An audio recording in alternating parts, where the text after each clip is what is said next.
কে trading কি one time exercise? I mean কে trading কি একটা কোম্পানির একবারই করতে হয়, নাকি এটা পিরিয়ডিক্যালি করতে হয়? পিরিয়ডিক্যালি যদি করা হয় সেক্ষেত্রে কি এটা 2-3 মাস পর পর করতে পারে, নাকি 1 বছর পর পরই করা লাগে?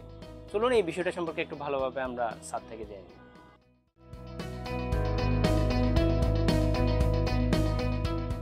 বাংলাদেশে অ্যাকচুয়ালি ইন্টারন্যাশনালি রেটিংটা কিন্তু অলওয়েজ 1 বছরের জন্যই হয়, কিন্তু জেনারেলি রেটিং কোম্পানিকে একটা ক্লায়েন্টকে ফলো করার দরকার আছে।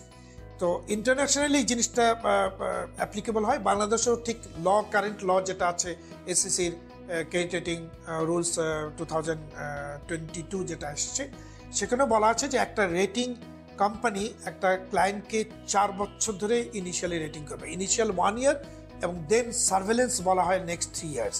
এই সার্ভেলেন্সটা কেন? সেটা হচ্ছে যে এই কোম্পানিকে এই রেটিং কোম্পানি ফলো করবে নেক্সট 3 ইয়ার্স, বিকজ তার কাছে কমপ্লিট ডেটা আছে এবং সে এই কোম্পানিটাকেই অলওয়েজ তার রাডারের মধ্যে রাখবে, সো দ্যাট যে কোম্পানিটার ডেভেলপমেন্টটা কী হচ্ছে, আইদার পজিটিভ নেগেটিভ।